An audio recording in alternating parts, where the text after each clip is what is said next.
Jadi kalau dalam perjuangan itu biasa. Dalam perjuangan kemerdekaan Republik Indonesia dulu pun ada kita kenal Belanda. Belanda jahat, tapi ada yang lebih jahat lagi. Siapa? Belanda hitam. Belanda tapi hitam. Otaknya otak Belanda, kulitnya kulit kita. Casingnya casing, tapi isi otaknya Belanda. Begitu juga dengan Nisa ini.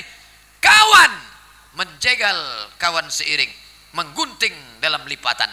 Musuh di balik selimut. Siapa musuh di balik selimut itu Pak Ustaz? Yudas Iskariot. Namanya Yudas Iskariot. Nanti kalau adik-adik, anak-anakku ditanya orang, apa itu musuh dalam selimut? Yudas Iskariot. Jangan jawab kepinding. Yudas Iskariot. Dipanggil mereka Yudas. Yudas sini. Yudas, kau kan murid Isa, ya. Tahu di mana persembunyian Isa? Tahu. Kalau kami sogok sekian keping uang emas, bisa tunjukkan? Bisa. Jadi cerita sogok menyogok pakai duit berubah suara ini dari dulu sudah ada.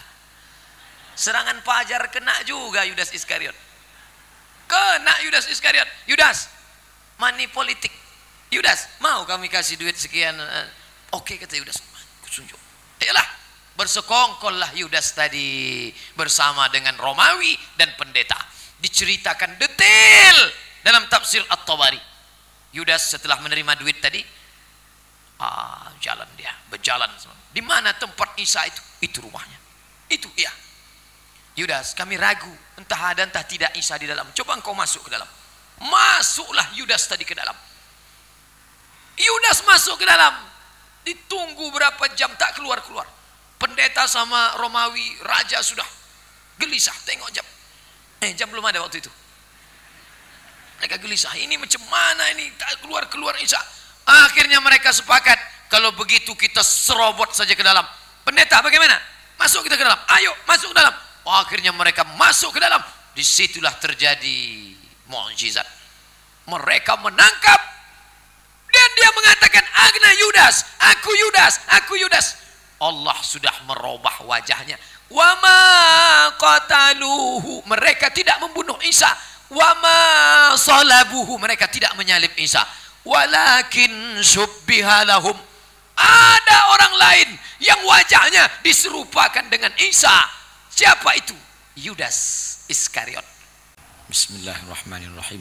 Assalamualaikum warahmatullahi wabarakatuh. Alhamdulillahi rabbil alamin. Wassalatu wassalamu ala ashrafil khalqi ajma'in, sayyidina wa maulana Muhammadin wa ala alihi wa sahbihi wa man da'a bi da'watihi wastanna bi sunnatihi ila yaumi liqa'i rabbih wa ba'd. Subhanaka la ilma lana illa ma 'allamtana innaka antal alimul hakim. Rabbi shrah li sadri wa yassir li amri wa hlul 'uqdatam min lisani yafqahu qawli. Yang sama-sama kita hormati Bapak Bupati Kabupaten Rokan Hulu, Bapak Dr. Andes Haji Ahmad MSI beserta seluruh jajarannya, hadirin hadirat, para tamu, saudara-saudari kita kaum muslimin muslimat yang datang dari jauh maupun yang dari Kabupaten Rokan Hulu dan sekitarnya, yang besar tak dihimbau gelar, yang kecil tak dapat disebut nama. Insya Allah kita semua hamba-hamba yang dimuliakan Allah Subhanahu wa ta'ala. Amin ya rabbal alamin. Ada seorang perempuan yang solihah bernama Hannah. Namanya Hannah. Dia bernazar. Tertulis nazarnya itu di dalam Al-Quran. A'udzubillahi minasyaitonirrajim. Rabbi inni nazartu laka ma fi batni muharrara. Ya Allah, aku bernazar, ma fi batni, apa yang ada dalam perutku ini, maksudnya anak yang kukandung ini, nanti kalau dia lahir akan kujadikan dia muharrara. Jadi kalau ada nama orang muharrar, ada dulu kawan kuliah namanya Muharrar, itu ada dalam Al-Quran. Muharrar artinya dalam tafsir disebut makna muharrar khalisan li khidmati Baitul Maqdis. Kalau anakku ini nanti lahir, dia tidak akan kujadikan pedagang, dia tidak akan kujadikan petani, dia tidak akan kujadikan bisnismen, dia tidak akan menjadi pegawai, dia hanya akan menjadi muharrar khalisan li khidmati Baitul Maqdis. Dia akan menjadi pelayan Baitul Maqdis. Orang barat menyebutnya servant of God, pelayan Tuhan. Inilah cikal bakal pendeta yang hanya menjadi pelayan rumah suci, rumah Tuhan. Singkat cerita, lahirlah anak tadi. Ternyata tak seperti yang diprediksi. Falamma wada'atha, ketika dia melahirkan, Rabbi inni wada'tuha unsa. Ternyata anak yang lahir unsa, perempuan. Sedangkan syarat untuk menjadi pelayan rumah suci harus laki-laki. Tapi nazar sudah terucap, apa boleh buat? Rabbi inni wada'tuha unsa wa laysa dzakaru kal unsa. Laki-laki tak sama dengan perempuan. Anak yang dilahirkan perempuan. Wa inni sammaituha Maryam. Anak ini kuberi nama Maryam.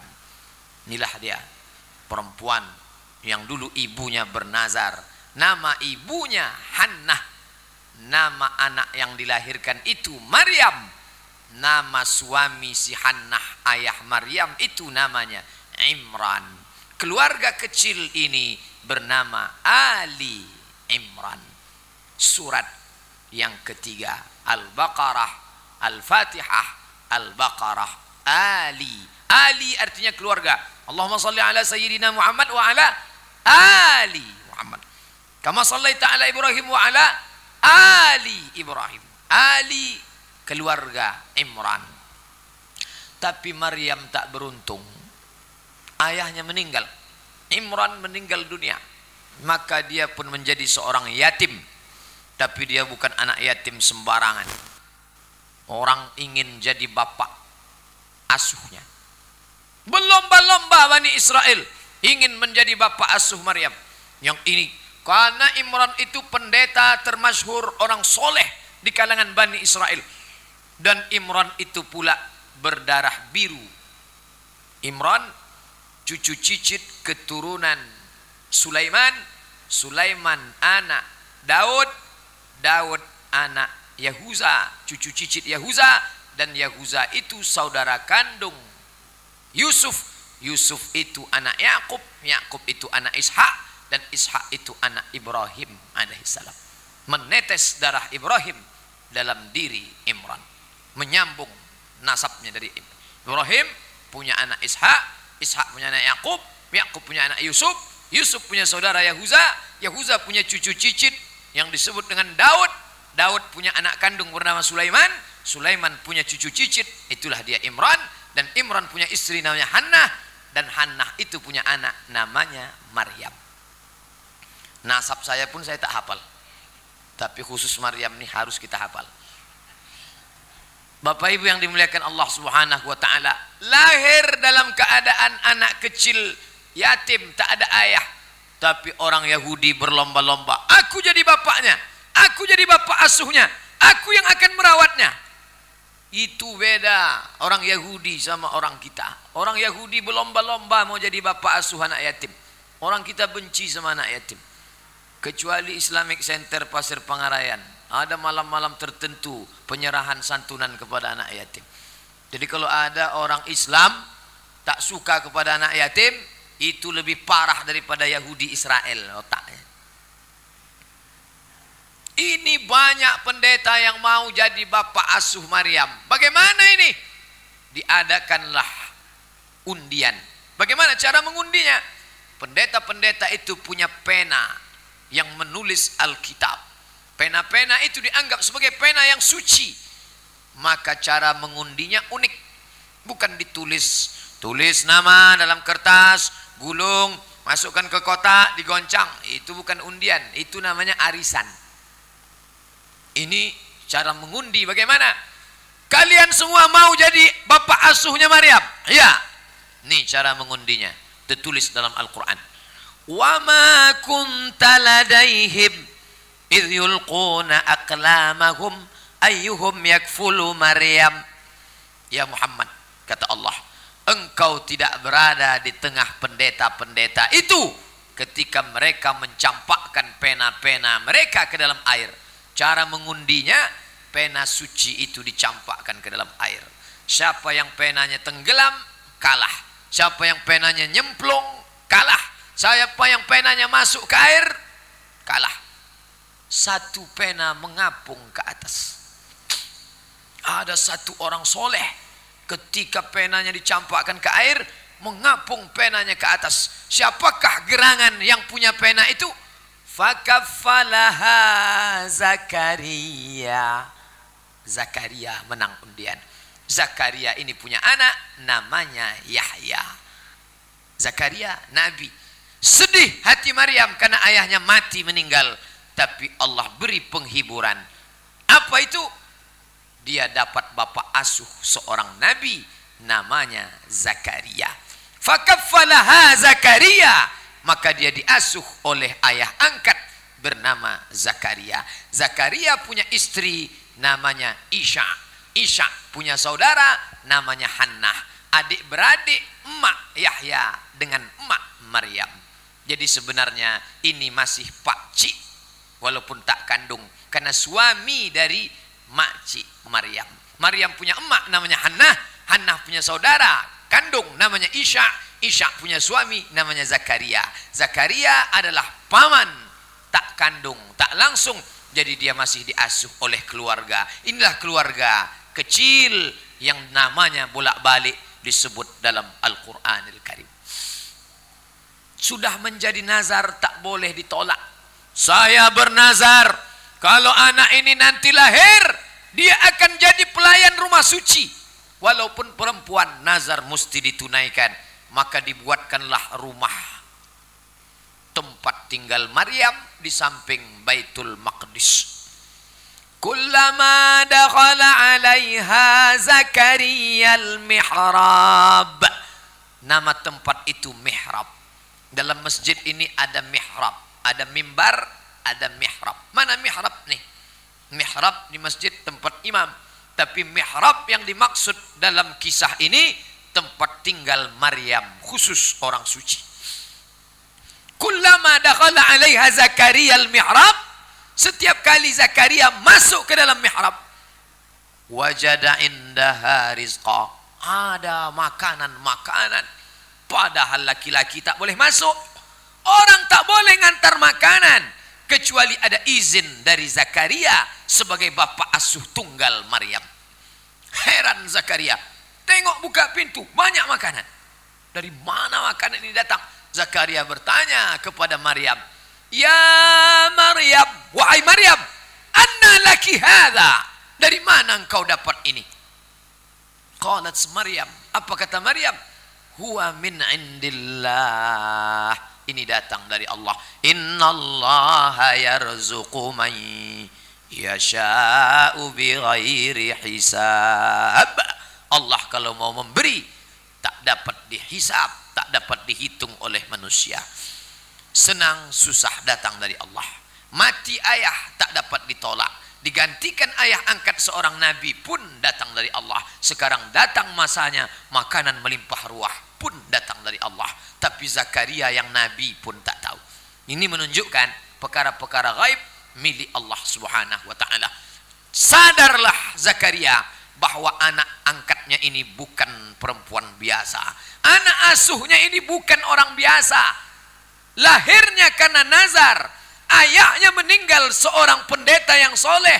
Dan nampak tanda-tanda ada makanan yang turun dari langit. Pasti akan ada terjadi sesuatu nanti di masa yang akan datang.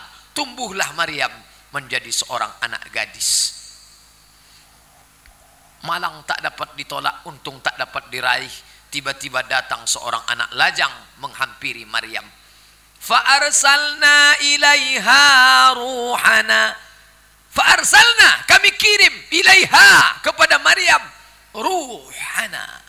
Kalau disebut kata ruh dalam Al-Quran, itu bisa mengandung makna ruh, tapi juga mengandung makna Jibril. Salamun dalam surat Al-Qadar, tanazzalul malaikatu warruh. Yang dimaksud ruh di situ Jibril. Nazala bihi ruhul amin. turun ruh. Yang dimaksud ruh di situ Jibril. Begitu juga dalam ayat ini. Fa arsalna ilaiha ruhana, kami kirimkan ruh. Yang dimaksud di situ Jibril. Tapi Jibril datang tidak dalam bentuk aslinya. Lalu dalam bentuk apa? Fatamatsala laha basharan sawiyya. Jibril datang dalam bentuk anak lajang yang ganteng.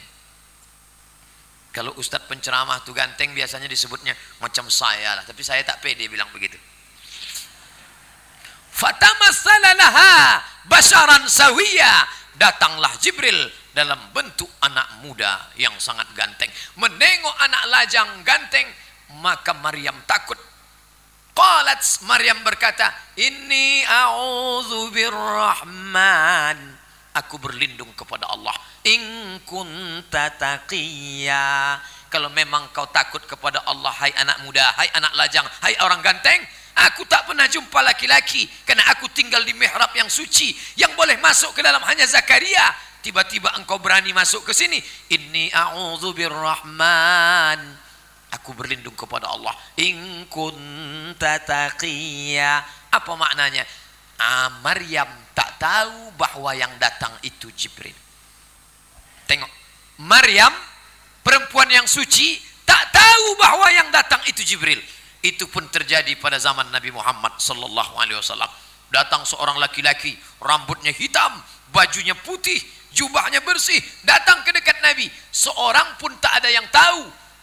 Tiba-tiba dia bertanya tentang mahwal iman. Apa itu iman? Mahwal Islam. Apa itu Islam? Mahwal ihsan. Apa itu ihsan? Selesai itu dia pergi. Nabi bertanya, tahu tak kalian siapa yang datang tadi? Tak ada yang tahu. Umar bin Khattab, tahu engkau siapa yang datang tadi? Kata Umar, kami tak tahu. Jibril atakum yu'allimukum dinakum. Tadi yang datang itu Jibril mengajarkan kalian agama. Apa pelajaran dari sini? Maryam tak tahu yang datang itu Jibril. Umar bin Khattab pun tak tahu bahwa yang datang itu Jibril. Tapi Lia Eden dan Ahmad Musadek bisa tahu. Ini kan nampak betul bohongnya. Bisa pula dia tahu. Katanya bertemu sama Jibril. Sudah tiga nabi palsu yang ditangkap mengaku jumpa Jibril. Yang pertama Lia Eden, yang kedua Ahmad Musadek. Ahmad Musadek di Bogor, yang terakhir di Bandung, namanya Cecep. Polisi paling hebat di dunia ini polisi Republik Indonesia, bisa menangkap 3 nabi dalam setahun. Semuanya mengaku ketemu Jibril. La haula wala quwata illa billah. Maryam tak tahu kalau itu Jibril. Inni a'udzu birrahman, aku berlindung kepada Allah. In kunta taqiyya, kalau memang engkau takwa kepada Allah. Apa kata Jibril? Innama, Jibril mengenalkan dirinya. Tengok, innama ana rasulu rabbiki, aku bukan orang jahat. Ana rasulu rabbiki, I am messenger of God. Aku utusan Tuhan. Li'ahaba laki ghulaman, aku membawakan seorang anak, ghulaman zakiyya, seorang anak zaki. Kalau ada nama orang zaki pakai zal, artinya cerdas. Tapi kalau ada nama orang zaki, suci. Li'ahaba laki ghulaman zakiyya, aku membawakan kepada engkau seorang anak laki-laki yang suci. Maka ditiupkannya ruh ke dalam perut Maryam. Fanafakhtu fihi min ruhi, maka hamillah Maryam. Maka anak gadis yang hamil Maryam. Tapi di Riau ini banyak juga anak gadis yang hamil, bukan karena ditiup, dicoblos. Bapak Ibu yang dimuliakan Allah subhanahu wa ta'ala. Nah, muncullah fitnah besar. Bagaimana seorang anak pendeta yang diasuh oleh, oh lupa saya, ada anak kecil. Ini tak boleh disebutkan di bawah 17 tahun ceritanya. Tak nampak deh anak kecil ini besar, awak sangka orang besar. Bagaimana mungkin anak gadis, anak pendeta diasuh oleh Zakaria, tinggal di mihrab, hamil tanpa suami. Oh, ini menunjukkan hidup itu. Hidup itulah begitu. Ayah meninggal, jatuh, diasuh oleh Zakaria, naik. Sekarang sejatuh-jatuhnya Maryam, Kenapa? Lahir suci, tiba-tiba mengandung, hamil tanpa suami. Malunya minta ampun.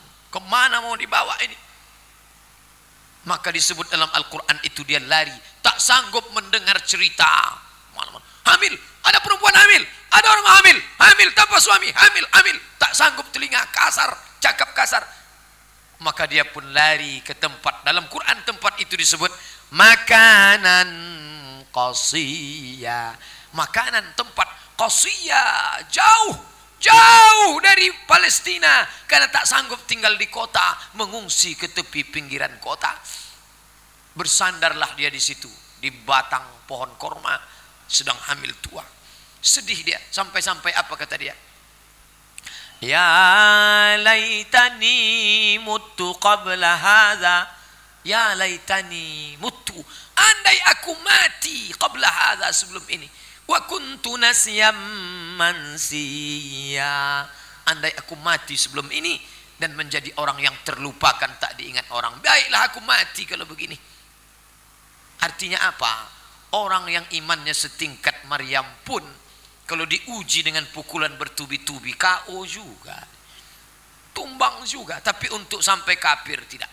Dia hanya mengatakan, ya laitani, andai aku mutu qabla hadza, andai aku mati sebelum ini, wa kuntu nasyam mansiya, dan aku menjadi orang yang tak terbayangkan oleh orang, tak pernah disebut, tak diingat oleh orang. Tapi sampai hari ini kita mengingat, menyebut Maryam. Bersandar dia di sebatang pohon korma. Fa'ajah al-makhadu, sampailah masanya dia melahirkan anaklah dia di bawah pohon korma. Bersandar dia, sesudah melahirkan anak itu bersandar dia di batang pohon korma. Macam mana orang melahirkan anak lemas, di pangkunya anaknya itu, makanan tak ada orang bawakan makanan. Bukan macam perempuan zaman sekarang melahirkan, datang bapak ini bawakan minuman, bawa jeruk, bawa susu. Dia sebagai orang yang terusir, tak ada makanan, bersandar dia sebatang pohon korma. Apa kata Allah? Wa huzzi ilaiki bijil'in nakhlati, goncangkan batang pangkal pokok korma. Maryam, goncangkan pangkal batang korma pakai pundakmu. Macam mana batang korma digoncang pakai pundak? Tusaqit alaiki rutaban janiya, akan gugur buah korma dari atas. Apa pelajaran dari sini? Banyak pelajaran dari sini. Yang pertama, bahwa Allah menyuruh kita berusaha. Adapun gugurnya korma itu urusan Allah. Urusan Maryam, goncang pangkal korma. Urusan Allah, jatuhkan dari atas. Ini sekarang banyak orang mengurus urusan Allah, urusan dia tak dia urus. Ada tak ayat menyebut, waktu Allah menyebut, hai Maryam, goncangkan batang pohon korma? Apakah waktu itu Maryam bertanya, ya Allah, kalau ku goncang jatuh apa tidak nih? Maryam tak pernah bertanya jatuh apa tidak. Urus saja urusanmu. Urusanmu apa? Goncang. Masalah jatuh tak jatuh, itu urusan Allah. Ini orang sekarang banyak mengurus urusan Allah. Nanti kalau ku goncang jatuh apa tidak? Kalau jatuh, jatuhnya satu apa dua? Itu urusan Allah. Urusan engkau menggoncang potong kurma, walaupun tak masuk akal. Tidak ada satupun orang berakal di dunia ini mengatakan bahwa perempuan bisa menggoncang batang kurma. Sayangnya korma yang ditanam sekitar masjid kita masih kecil. Kalau udah besar bisa saya praktekkan. Kita goncang sama-sama. Besok bapak yang mau panen sawit, besok hari Kamis, panggil tukang panen kawan-kawan. Mau awak goncang cubo apa kata Ustadz malam tadi. Bisa tak goncang? Korma sama sawit itu adik-beradik, sepupu dua pupu aja. Bedanya sawit tak bisa dikunyah mentah. Korma bisa, itu saja. Goncanglah kalau gugur. Tak akan gugur. Tapi perempuan yang baru melahirkan, perempuan satu orang baru melahirkan anak, melahirkan itu wahnan ala wahnin, lemas di atas lemas. Perempuan paling lemas waktu melahirkan. Nanti kalau saya ceritakan bagaimana sakitnya, bagaimana lemasnya, bapak tak percaya. Macam tahu aja Pak Ustadz.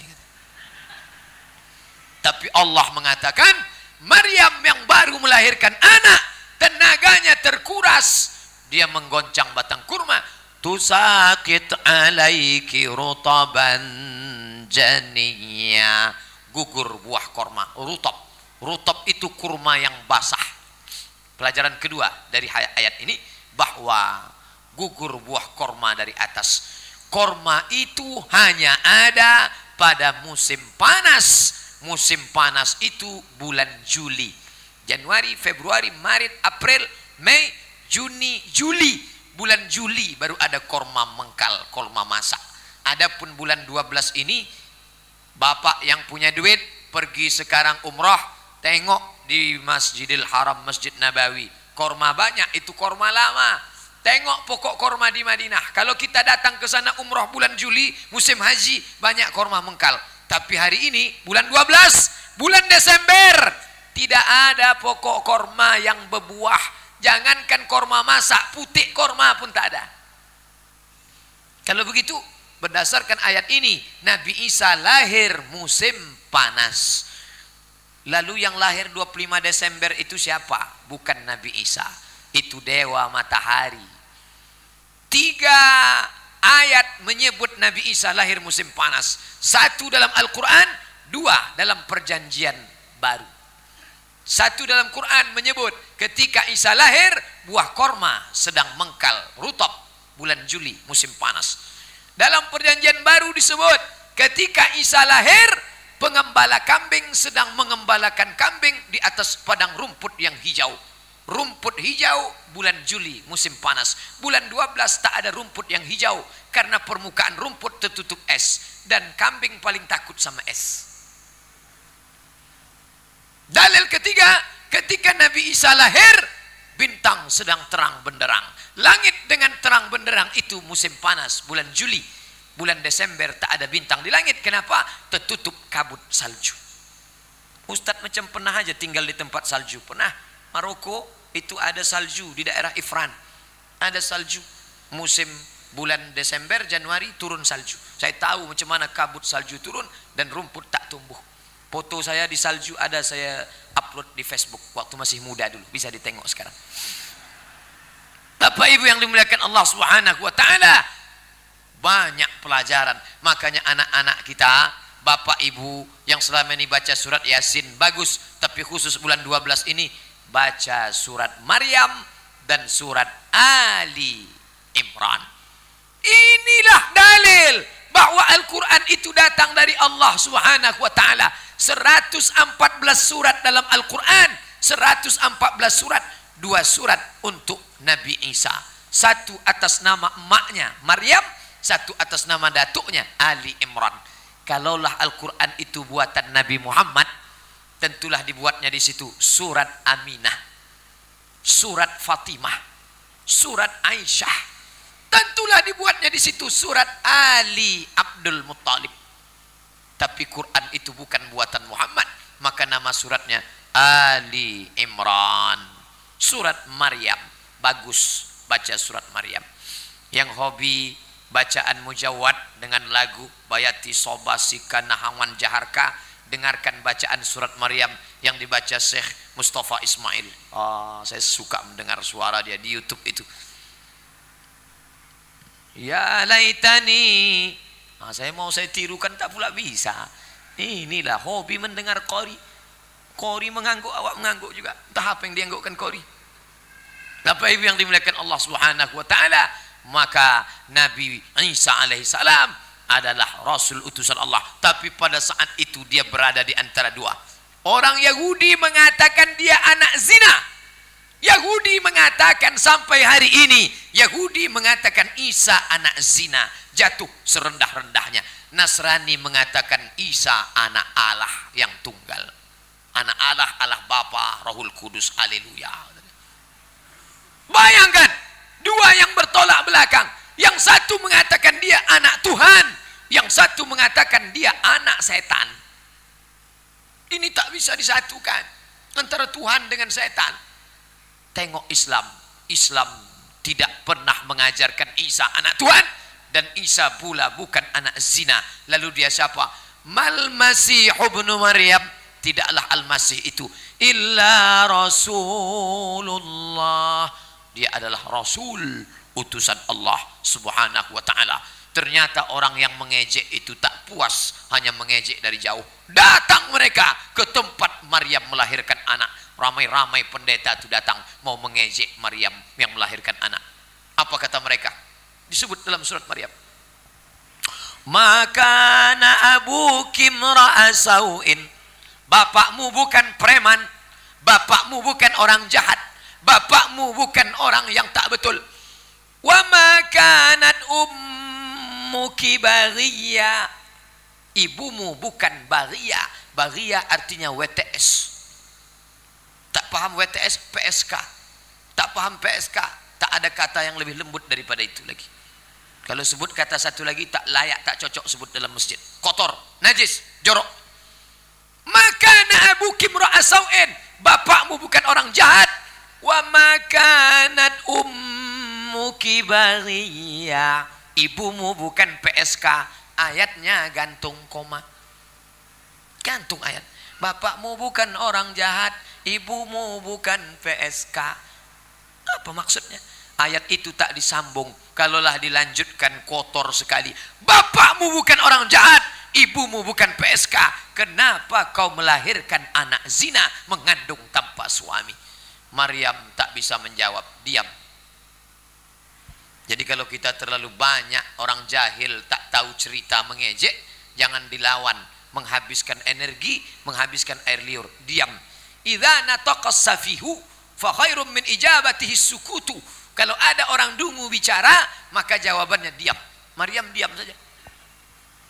Ditunjuknya anak, anak yang sedang berada dalam bedung, yang berada dalam kain, yang berada dalam ayunan, ditunjuk. Fa asyarat ilaihi, fa asyarat ilaihi, ditunjuknya anak.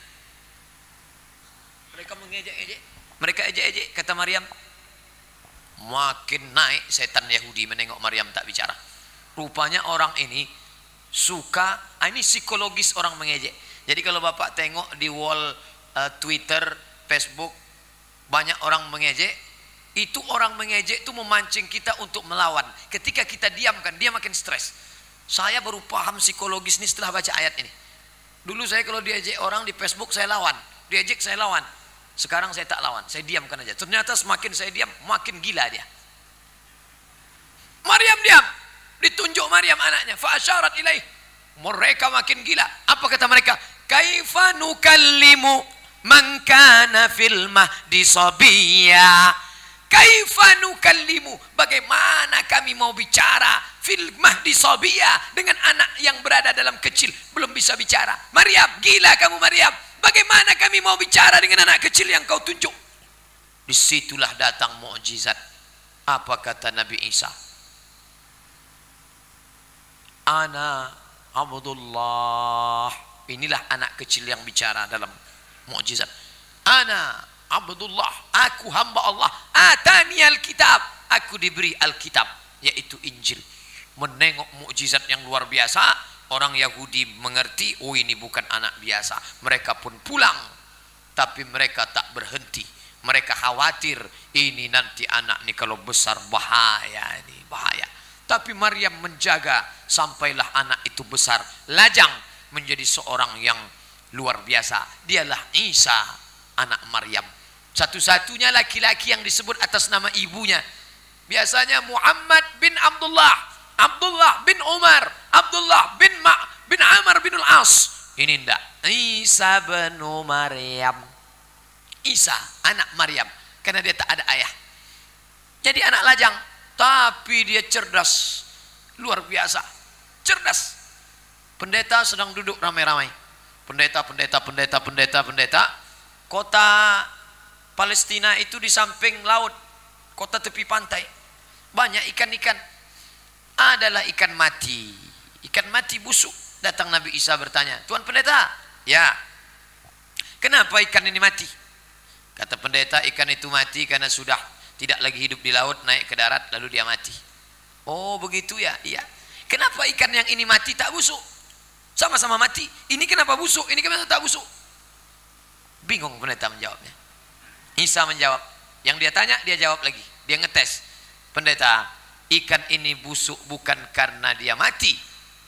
Ikan ini busuk karena garam tak asin lagi. Sakit hati pendeta. Karena dia sedang menyindir. Yang sedang disindir Isa, Bani Israel ini jahat karena ulamanya tidak asin lagi. Andai saya lah disindir anak santri tahfiz, sakit juga hati saya. Tiba-tiba datang anak tahfiz nanya, Ustaz Abdul Somad boleh nanya? Boleh. Kenapa ikan ini busuk Ustaz? Ikan itu busuk karena sudah tak hidup di air. Saya sepelekan dia karena anak kecil. Bukan begitu Ustaz Somad. Ikan ini busuk karena ustadznya sudah tak asin lagi. Oh, sakit hati saya. Enak saja kamu. Sakitlah hati pendeta ini karena diejek. Umat ini busuk karena ulamanya ulama jahat, ulama yang tak betul, tidak meluruskan umat, mengikut kepada kebatilan, hanya secuil dunia, menjual agamanya dengan dunia. Itulah yang terjadi pada Bani Israel. Nabi Isa membersihkan itu, meluruskan itu. Ternyata pendeta-pendeta marah kepada Nabi Isa. Dua yang mau menyerang Nabi Isa. Pertama, pendeta yang marah karena kepentingannya terganggu dengan kedatangan Nabi Isa. Ini Isa mulai datang, ini ancaman. Pengikut sudah mulai banyak kepada Isa. Yang kedua, merasa terganggu kekuasaan politik Yahudi dikuasai oleh Romawi. Romawi pusatnya di Roma, Eropa. Tapi Palestina waktu itu menjadi provinsi jajahan Romawi. Romawi melihat Isa ancaman karena Isa itu anak muda. Umurnya ketika diangkat 33 tahun. Saya 5 tahun yang lalu. Sekarang saya 28. Nah, 28 pula. 38. Waktu saya umur 33, begitulah kira-kira Nabi Isa sedang semangatnya berdakwah. Ada dua kelompok yang tak suka. Romawi menyangka Isa sebagai ancaman bahaya bagi politik, sedangkan pendeta pun menyangka Isa akan bahaya bagi kepentingan agama Yahudi. Dua kepentingan bersekongkol yang sebelumnya bermusuhan. Politikus tak pernah suka kepada pendeta, pendeta benci kepada politikus. Tapi ketika ada kepentingan, yang dua ini bisa berkahwin, kata orang Malaysia. Ada kepentingan. Kepentingannya apa? Bagaimana membunuh Isa. Bagaimana cara membunuh Isa? Ayo kita tangkap Isa. Tapi menangkap Isa tak semudah menangkap kijang di tengah hutan. Kenapa? Dia dikelilingi murid-murid yang setia. Itulah yang disebut dengan Hawariyun. Wa idh qala Isa bin Maryam lil hawariyin. Ingatlah ketika Isa berkata kepada Hawariyun, Man ansari ilallah. Man ansari ilallah. Siapa yang akan menolong aku menegakkan agama Allah? Qalal hawariyun. Hawariyun menjawab, Nahnu ansarullah. Kami yang akan menolong agama Allah. Isa, jangan kau takut, jangan kau sedih. Kalau pendeta menangkapmu, kalau Romawi ingin mancungmu, kami akan menolong agama Allah. Tak bisa ditembus ini. Apa pelajaran dari sini? Isa punya mukjizat yang luar biasa. Kenapa pengikutnya banyak? Yubri'ul akmaha wal abrasa, menyembuhkan orang kusta, menyembuhkan orang buta, disapunya mata orang buta, melek. Wa yuhyil mauta, orang mati hidup biiznillah, dengan izin Allah. Tapi orang benci tetap banyak. Ridwan nas syai'un la yudrak. Keinginan orang banyak tak dapat kita sanggupi semuanya. Ini suka, ini benci. Ini suka, ini benci. Tidak ada satupun yang bisa menyenangkan hati orang banyak. Isa mengalami itu. Mukjizatnya hebat, tapi dia tidak berjalan sendiri. Ada Hawariyun. Begitu juga dengan Nabi Muhammad. Nabi Muhammad tak berjalan sendiri. Ada Abu Bakar, ada Umar, ada Utsman, ada Ali, ada Talha, ada Zubair, ada Muawiyah, ada Aisyah, ada Fatimah. Kita ini dikelilingi orang baik-baik. Jangan pernah merasa berjuang sendiri. Tak bisa. Isa pun begitu, dikelilingi oleh pasukan inti Hawariyun. Tapi ternyata di tengah kawan-kawan Nabi Muhammad itu ada munafik. Di tengah sahabat-sahabat Nabi Isa itu pun ada satu yang jahat. Namanya Yudas Iskariot. Jadi kalau dalam perjuangan itu biasa. Dalam perjuangan kemerdekaan Republik Indonesia dulu pun ada, kita kenal Belanda. Belanda jahat, tapi ada yang lebih jahat lagi. Siapa? Belanda hitam. Belanda tapi hitam. Otaknya otak Belanda, kulitnya kulit kita. Casingnya casing, tapi isi otaknya Belanda. Begitu juga dengan Isa ini. Kawan menjegal kawan seiring, menggunting dalam lipatan. Musuh di balik selimut.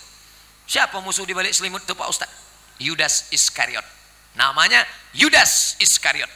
Nanti kalau adik-adik, anak-anakku ditanya orang, apa itu musuh dalam selimut? Yudas Iskariot. Jangan jawab kepinding. Yudas Iskariot. Dipanggil mereka Yudas. Yudas, sini. Yudas, kau kan murid Isa, ya. Tahu di mana persembunyian Isa? Tahu. Kalau kami sogok sekian keping uang emas, bisa tunjukkan? Bisa. Jadi cerita sogok menyogok pakai duit berubah suara ini dari dulu sudah ada. Serangan fajar kena juga Yudas Iskariot.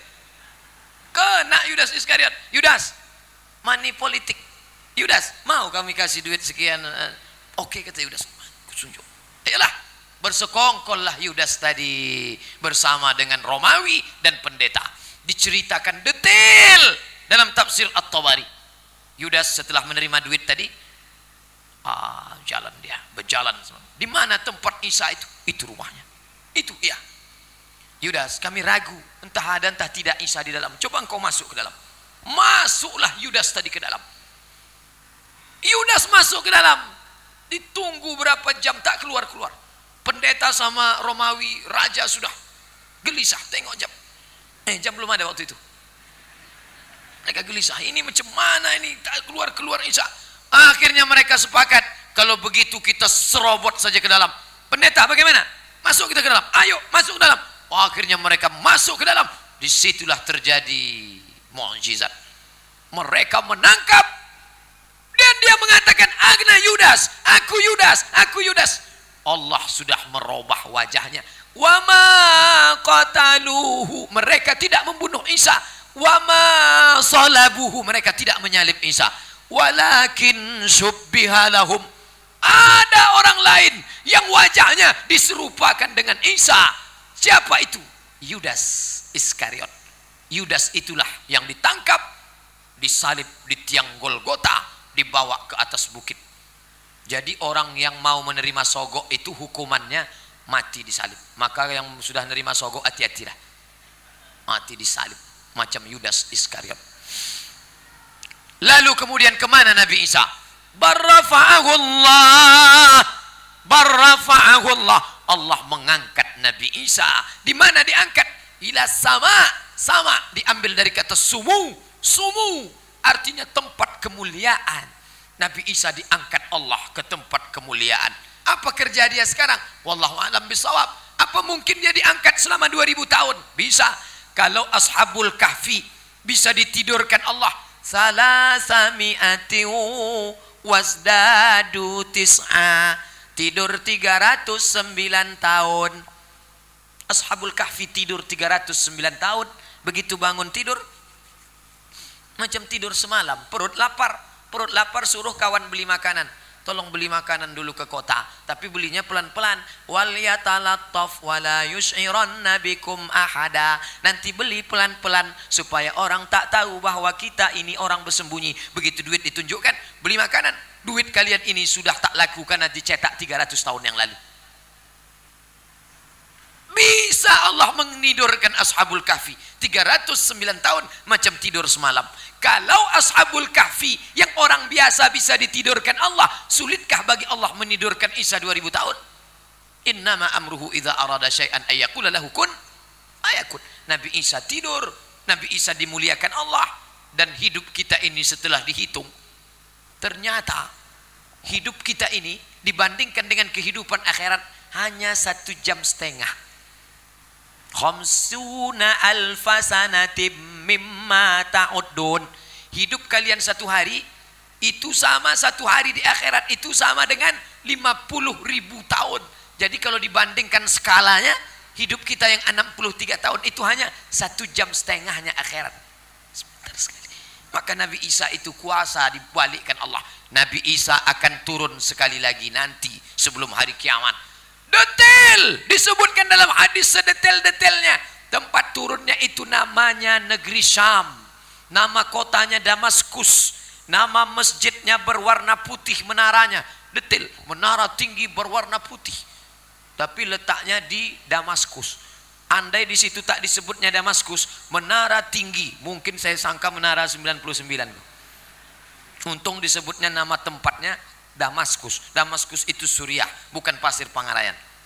turun nanti Nabi Isa. Nabi Isa kalau turun mau ngapai? 3. Yukasirus salib, menghancurkan salib.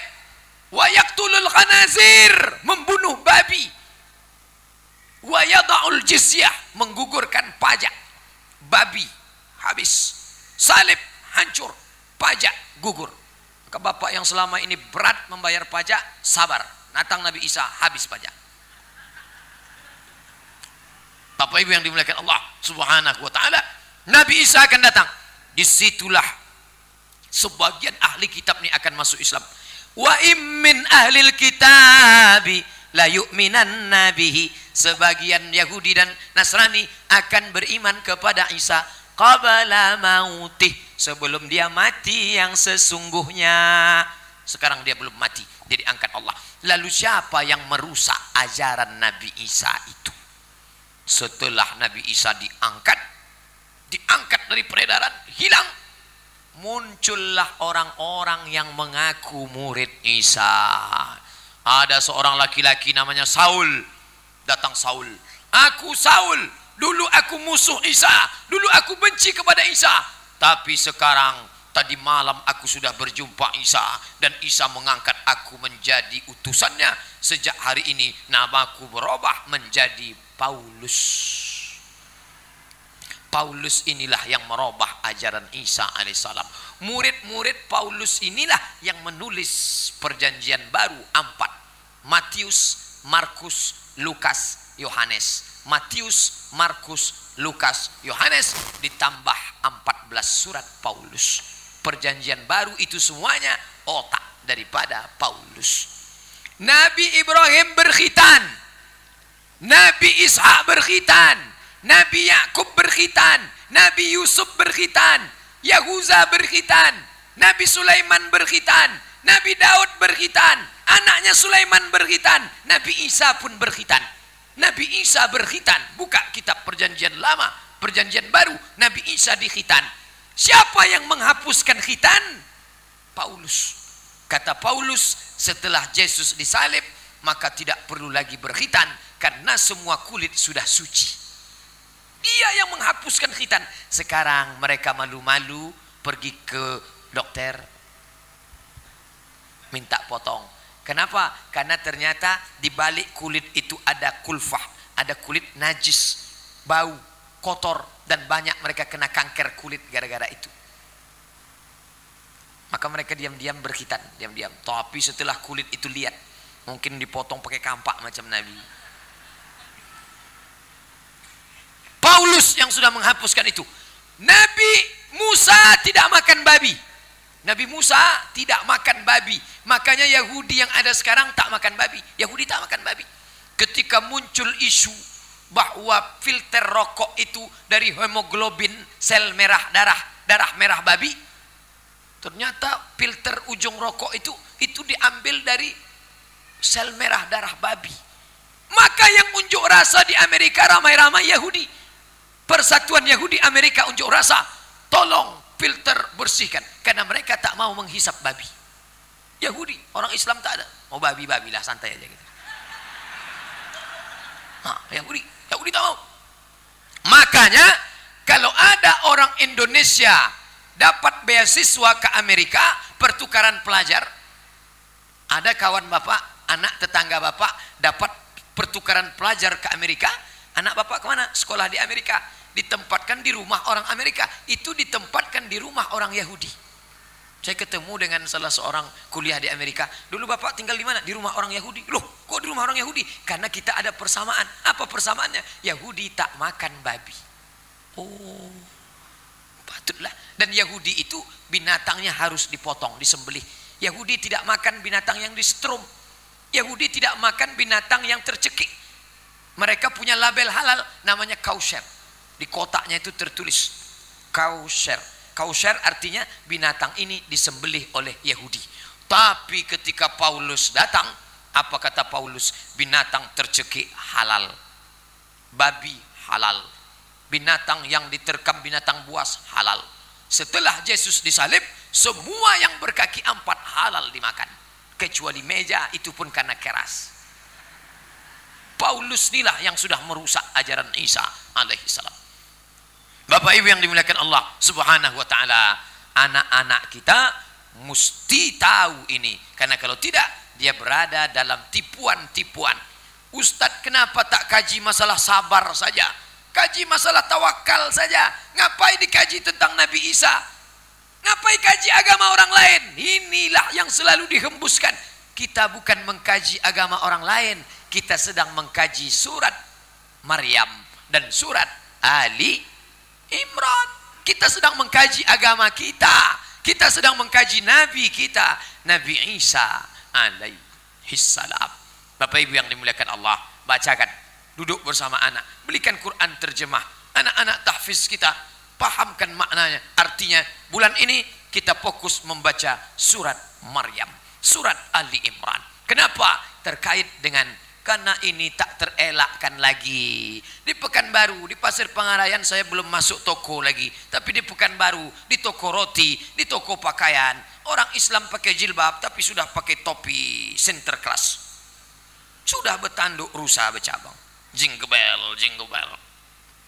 Ini bukan sekedar Merry Christmas, ini terkait dengan akidah. Orang yang mengucapkan Merry Christmas and Happy New Year, selamat Natal. Natal siapa? Natal itu lahir. Lahir bukan sembarangan. Ada anak-anak buat akun Facebook, waktu tanggal lahir dibuatnya palsu. Tanggal lahir 5 Oktober, enter. Tiba-tiba pas 5 Oktober keluar ucapan, selamat ulang tahun, selamat ulang tahun, selamat ulang tahun. Kawan yang SMS, selamat ulang tahun ya bro, selamat ulang tahun ya friend. Aku bukan tanggal 5, tapi kulihat di Facebook kau lahir tanggal 5, itu Facebook palsu. Sedangkan orang yang lahir salah tanggal, dia tak mau. Bagaimana dengan Nabi? Maka Natal itu terkait dengan 3 hal. Ketika kita menyebut selamat Natal, kita sudah mengakui 3 hal. Pertama, kita mengakui Nabi Isa lahir 25 Desember, padahal dia tidak lahir bulan Desember. Kedua, kita meyakini dia anak Tuhan, padahal dia bukan anak Tuhan, dia Rasul utusan Allah. Ketiga, kita meyakini dia mati di palang salib, padahal dia tidak mati di palang salib, dia diangkat oleh Allah. Jadi ini bukan sekedar, apa salahnya Pak Ustadz, demi persahabatan, cuman SMS aja kok, Merry Christmas and Happy New Year. Hati-hati, mesti dijelaskan dari awal-awal, karena tak lama lagi tanggal 25 Desember. Bapak Ibu yang dimuliakan Allah Subhanahu wa taala. Itu kan 25 Desembernya, 1 Januarinya kan nggak apa-apa. Ini masalah lagi. Apa salahnya Pak Ustadz? 1 Januari 2016 Masehi. Masehi seolah-olah itu Al-Masih. Al-Masih padahal tak ada hubungan dengan Al-Masih. Itu lagi pemalsuan sama sekali. Ada seorang kaisar Romawi namanya Kaisar Julian. Agamanya paganisme, menyembah berhala. Datanglah si Kaisar Julian, dibuatnya kalender, namanya kalender Julian. Jadi mereka itu kalau buat kalender dibuatnya nama dia, namanya Julian, namanya kalender Julian. Jadi kalau saya buat kalender namanya kalender Somadian. Somat yang buat kalender. Dulu namanya kalender Julian. Lalu datanglah seorang paus dari Vatikan, namanya Paus Gregorius. Diambilnya kalender itu, dirobahnya pakai nama dia, di otak-atiknya dirobahnya nama dia, maka disebut dengan Gregorian kalender. Dibawa ke Vatikan, dia 2 kali pindah, dari Roma pindah ke Vatikan, pindah yang ketiga ke PBB. PBB memakai kalender dari Roma. Jadi kalau ada orang sekarang katanya Rokan Hulu itu pakai kalender Hijriah ya? Iya, Rokan Hulu surat-suratnya pakai kalender Hijriah. Ngapain bawa-bawa agama? Jangan bawa-bawa agama lah. Agama itu di masjid aja. Jangan bawa-bawa agama ke surat. Inilah orang jahil bin goblok bin bahlul. PBB buat kalender pakai kalender dari Romawi. PBB buat kalender diambilnya dari mana? Dari Paus Gregorius. Hai Tuan Paus Gregorius, boleh kami ambil kalender nih? Bawalah, kata Paus, dibawa ke PBB. Semua anggota PBB di dunia ini wajib memakai kalender itu, dikirim satu-satu. Itulah asalnya Republik Indonesia pakai kalender si Paus Gregorius. Kenapa? Sejak jadi anggota PBB. Dulu Melayu ini tunduk di bawah kerajaan Siak Sri Indrapura. Sultan terakhir, Sultan Syarif Qasim II, datang ke Yogyakarta menjumpai Presiden Insinyur Soekarno pada tahun 1946, membawa titah, wahai Presiden Soekarno, aku orang Melayu, datang dari Sumatera, kerajaanku Siak Sri Indrapura, tapi aku cinta NKRI melawan Belanda. Ini duit 13 juta golden. 13 juta golden. Berapa tuh Pak Ustadz? Hitunglah sendiri, tak tahu saya berapa. Ini duit 13 juta golden, pakailah untuk perjuangan melawan Belanda. Dan ini surat, negeriku kuserahkan ke Republik Indonesia. Sejak itulah 1946 itulah kita pakai kalender Masehi. Sedulu semua negeri Melayu di Riau ini pakai kalender Hijriah. Ini mesti dijelaskan. Kalau tidak, anak cucu kita tak paham. Orang sudah menyambut semua. Hari Kamis 31 Desember, malam Jumat. Kebetulan pula Jumatnya 1 Januari. Ini malam Jumat ini, na'udzubillah. Survei terakhir semalam saya diposting oleh kawan, yang paling banyak laku menjelang 31 Desember ini 3. Yang pertama pokok cemara. Yang kedua tepung untuk buat roti. Yang ketiga maaf. Ini tak layak saya sebut, tapi mesti saya sebut. Menjelang 31 Desember 1 Januari yang paling layak, paling banyak laku 3. Pokok kayu cemara, tepung buat roti, kondom. Orang mau berzina malam tahun baru. Orang tua pula mengizinkan anaknya. Pak, saya bawa anak bapak nih ya. Bawalah. Sampai pagi Pak, tak apa-apa, setahun sekali. Hati-hati. Kejahatan anak-anak muda itu bukan hanya karena ada niat dari pelakunya, tapi juga karena ada kesempatan. Waspadalah. Waspadalah. Ini orang tua penting. Kalau tidak bahaya. Alhamdulillah saya mendengar pemerintah Kabupaten Rokan Hulu tak ingin anak-anak lajang naik motor.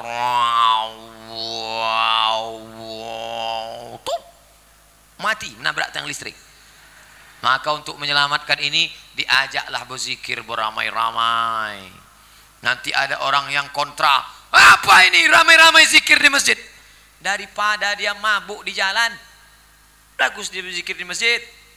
Kabupaten Siak membuat juga, Pak Bupati Siak. Pokoknya bupati yang peduli pada agama, itu anak-anak itu diselamatkannya.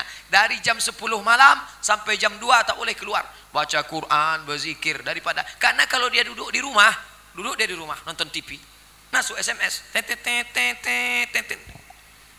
Hari gini duduk di rumah, apa kata dunia? Keluar dia. Datang SMS bapaknya pun keluar. Sedang di mana? Di rumah. Besok kan libur. Iya, datanglah ke sini, bakar-bakar ayam kita, bakar-bakar ikan. Itu tradisi jahiliyah. Cina punya kerja. Ayam dibakar, ikan dibakar. Siapa yang asapnya paling banyak naik ke angkasa, itulah rezekinya yang paling murah di tahun 2016. Itu asal usul bakar-bakar itu. Makanya nanti hari Kamis 31 Desember, malam 1 Januari, pilih antara 2. Pertama, datang ke Masjid Islamic Center. Kalau tidak mau, tidur. Habis Isya, tidur. Di kabupaten lain yang tak ada fasilitas masjid, habis Isya, tidur. Besok malam saya dari maghrib ke Isya pengajian di Bali. Balilas. Besok balik dari sini sampai Pekanbaru zuhur, ada dari zuhur langsung ke Indragiri Hulu, di Belilas pengajian. Di Belilas tak ada fasilitas, mungkin malah difasilitasi orang dangdut malam tahun baru. Tapi di kita, alhamdulillah, cinta pada agama. Di kabupaten yang tak ada peduli pada agama, saya sampaikan, malam tahun baru tidur, habis Isya tidur. Mana bisa dipaksa Pak Ustadz? Habis Isya tarik selimut, terbuka-buka mata. Habis Isya makan antimo 2 biji. Beli dari sekarang. Mana tahu persediaan antimo ini habis. Karena di mana-mana saya ceramahkan, beli antimo, beli antimo. Hanya 2, jangan lebih. Kalau lebih tak pula bangun sampai tahun depan. Saya pula kena tangkap gara-gara itu. Habis Isya tidur. Bismillah. Matikan HP, matikan WhatsApp, matikan BB, matikan BBM, matikan Twitter, Facebook, matikan semua. Tidur. Itulah yang bisa menyelamatkan ini. 2 tahun yang lalu saya diundang ke Kuantan Singingi di masjid. Pak Ustadz kami bawa ke kampung kami, karena di kampung kami kalau sudah malam tahun baru orang, saya mau anak muda itu kita kumpulkan. Oke, bagus, kumpulkan. Kebetulan ada orang Cina tukang jual ayam dekat situ. Apa kata dia? Ayam saya laku malam ini 2 ton. 2 ton, bukan satu kabupaten, hanya daerah kampung itu saja laku ayam dia 2 ton malam itu. Bayangkan itu. Dan parahnya lagi anak-anak muda itu tidak hanya membakar ayam dia saja, ayam tetangganya pun habis juga dia bantai. Inilah perbuatan kemungkaran yang luar biasa. Bagaimana kami tak merayakan Pak Ustadz? Orang di Hong Kong merayakan, di Paris merayakan, masa kami tak merayakan? Wa in tuti' aksara man fil ardi, kalau kau ikut kebanyakan orang di muka bumi, yudilluka an sabilillah, mereka menyesatkanmu di jalan Allah. Ja'al islamu gharibun, Islam ini waktu pertama datang dianggap aneh. Fasawfa yakunu ghariban, nanti akhir zaman akan dianggap aneh. Fatuba lil ghuraba, berbahagialah orang yang aneh. Nanti kalau ada anak muda yang tidak bawa bonceng pacarnya malam tahun baru, dianggap aneh. Sabar. Ada orang tua yang tak mengizinkan anaknya, dianggap aneh. Sabar. Ustadz yang tidur malam tahun baru, dianggap aneh. Biarlah Ustadz aneh. Kenapa? Karena kalau kita ikut ini, hanyutlah kita. Saya tak pernah berhenti menyampaikan ini karena tanggung jawab kita. Saya punya suara, punya lidah, saya sampaikan. Yang punya kuasa, saya tak ada kuasa Pak Ustadz. Paling tidak di rumah tangga, kepala rumah tangga punya kuasa terhadap istrinya, terhadap anaknya. Kalau di rumah pun dia tak berkuasa, operasi plastik ajalah jadi perempuan. Itulah kaji kita malam ini. Mudah-mudahan ada manfaatnya. Terima kasih atas segala perhatian. Mohon maaf atas segala kesilapan. Jangan lupa Rabu malam Kamis ketiga kita akan iktikaf malam nanti insyaallah. Selanjutnya saya serahkan kepada pembawa acara. Terima kasih. Wassalamualaikum warahmatullahi wabarakatuh.